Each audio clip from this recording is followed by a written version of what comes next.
E hoje, como já dissemos, é feriado de Tiradentes, o mártir da Inconfidência Mineira. A conspiração do final do século XVIII foi muito importante para o movimento de independência do Brasil. 1792, o alferes Joaquim José da Silva Xavier, na época considerado líder da Inconfidência Mineira, era condenado à morte pela coroa portuguesa. 3 anos antes, a conspiração, planejada pela elite de Vila Rica, em Minas Gerais, foi descoberta pelos portugueses. A Inconfidência Mineira se voltava contra o domínio de Portugal.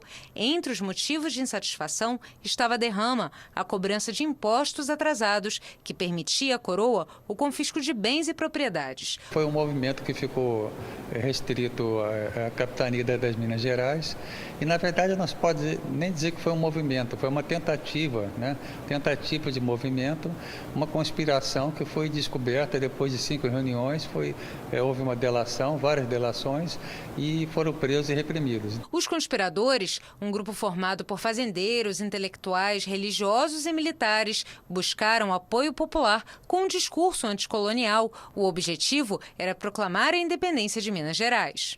A coroa portuguesa ficou assustada quando viu essa conspiração, temendo que ela pudesse ganhar maiores proporções. Os poucos relatos que se tinha era primeiro fazer a independência, depois ia se pensar nas leis. Eles não falavam muito em abolição de escravatura e nada disso. Em troca do perdão da dívida, Joaquim Silvério dos Reis, que participava do grupo, delatou a conjuração. Os inconfidentes foram presos e trazidos para o Rio de Janeiro, na época capital da colônia portuguesa. Não se sabe exatamente por que Tiradentes assumiu a responsabilidade da trama. A rainha Dona Maria I, a louca, queria absolver todos.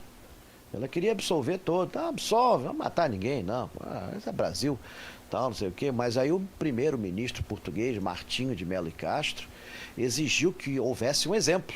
Quem passa pela Rua Senhor dos Passos, no centro do Rio de Janeiro, dificilmente imagina que no século XVIII ela era conhecida como a Rua da Forca. Foi aqui, na esquina com a Avenida Passos, que na época era conhecida como Rua da Lampadosa, que há 222 anos Tiradentes foi enforcado.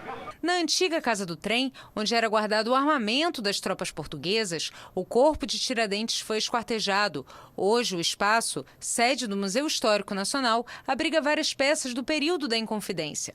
A forca está lá, assim como as urnas cinerárias trazidas da África com cinzas de inconfidentes exilados. Tiradentes só se tornou um símbolo com o movimento republicano. Há homenagens em vários locais da cidade, como a Praça Tiradentes, que fazia parte do Campo da Lampadosa, além do prédio que hoje abriga a Assembleia Legislativa. Batizado de Palácio Tiradentes, era onde funcionava a cadeia em que ficou preso. Na estátua erguida na frente do palácio, Tiradentes é representado como conhecemos hoje, com cabelos longos e barba. E para conhecermos mais sobre Tiradentes, estamos aqui com o historiador Carlos Alberto Xavier. Obrigada pela participação, boa noite. A gente viu várias homenagens a Tiradentes e Tiradentes é considerado um herói. Queria que o senhor falasse da importância dele. Por que ele é herói? Olha, a importância do Tiradentes é muito grande, a vida dele toda, a vida militar, mas no período da conspiração ele foi muito atuante. O que talvez tenha enaltecido mais o Tiradentes foram os depoimentos. Nos 3 primeiros depoimentos dele na prisão, ele, como estava tudo combinado, era uma conjuração, não é? Ele negou tudo, ele não acusou ninguém, ele ficou quieto. Mas houve uma cariação com Joaquim Silvério dos Reis, que o havia traído, né? E aí ele viu que o Silvério tinha entregado tudo, então no próximo depoimento ele assumiu a responsabilidade por tudo, disse a famosa frase de que se 10 vidas eu tivesse, 10 eu daria, para não implicar ninguém, não é? Citou nominalmente vários como que não tinha importância no movimento. E foi exatamente por essa atitude que ele, a partir daí, foi considerado herói, por esse grande ato? Não. O herói Tiradentes, ele nasceu com o movimento republicano. Em 1871, na Câmara do Rio de Janeiro, foi sugerido o Tiradentes como símbolo do movimento republicano. Logo, um ano depois, em 72, Joaquim Norberto de Souza, que era monarquista, escreveu um livro, o primeiro, chamado A Conjuração Mineira. Mas lá ele chama o Tiradentes de moleque, desimportante, falastrão, procurou diminuir a importância dele no movimento. Enalteceu mais até o Maciel, José Alves Maciel, que era um outro inconfidente. Mas aí, como herói republicano, né, ele foi crescendo de importância e, quando proclamada a República, ele era já considerado o herói nacional. Então, esse movimento da Inconfidência Mineira, do qual o Tiradentes participou, ele foi, sim, importante para chegarmos à nossa independência? Com certeza absoluta. É preciso colocar a importância da Inconfidência Mineira no contexto do Brasil e mundial. No contexto mundial, 1776 foi a independência americana. 1789, a Revolução Francesa. Né? 1789 é também o ano da prisão dos Inconfidentes. E durante um século, praticamente, desde 1600, 701, a quantidade de ouro que foi mandado para a Europa, toneladas de ouro, né? Segundo o Kenneth Maxwell, no livro A Devassa da Devassa, terá sido aproximadamente de 1/3 à metade de todo o estoque de ouro então existente na Europa. Isso acabou sendo até a desgraça de Portugal, porque como tinha muito ouro, Portugal passou a comprar tudo pronto, principalmente da Inglaterra, e aí o ouro foi sendo desviado do Brasil para Portugal e de lá para a Inglaterra. Né? Isso atrasou o processo industrial português por mais de um século. Né? Então a importância da Inconfidência no Brasil e no mundo era essa, da maior cidade, a maior população das Américas. Não tinha nenhuma outra cidade. A corrida do ouro a Minas Gerais fez com que se fechasse todos os caminhos, né?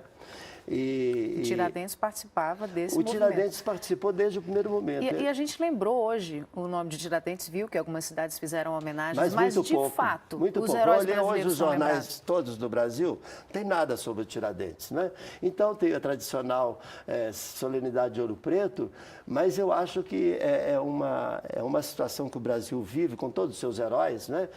Procura se diminuir ou descobrir um traço menos favorável, né, de um herói sempre que ele aparece. Mas no caso do Tiradentes é preciso lembrar o seguinte: ele entrou para a polícia logo que surgiu a Cavalaria de Minas Gerais. Ela foi criada por um governador que era coronel cavaleiro lá no Alentejo. E ele foi ganhando importância. Em agosto, em dezembro ele já entrou para aí. Então, mas a cada ano ele ganhava mais importância. Mas vamos voltar a falar da questão do herói. Por que hoje a gente esquece? E fale da importância de se lembrar figuras como, por exemplo, de Tiradentes. Claro, porque é o ideal de liberdade, todos esses valores da nacionalidade que se criaram com a República, né, a brasilidade, a independência e a República, né, foram movimentos importantíssimos que empolgaram o Brasil, não é? E falar disso a gente vê hoje em dia, quer dizer, há uma deficiência de valores na sociedade, na juventude brasileira, como a gente vê essa anomia, o quebra-quebra, por exemplo, sem sentido às vezes, né, é uma falta de consciência dos valores nacionais, não é? Que é preciso ser resgatado. Só para o senhor concluir, a gente está encerrando. Não, mas já estamos terminando. Já estamos terminando. Pois é, então a importância do Tiradentes como pessoa, porque ficou órfão aos 9 anos, aos 11, foi criado com um padrinho com quem ele aprendeu a arte do dentista, ele como militar, ele como conspirador, ele como essa altivez na prisão e na execução. É um herói que merece, sim, ser lembrado como todos os outros, até para a gente valorizar mais a democracia, com certeza, não é absoluta. isso?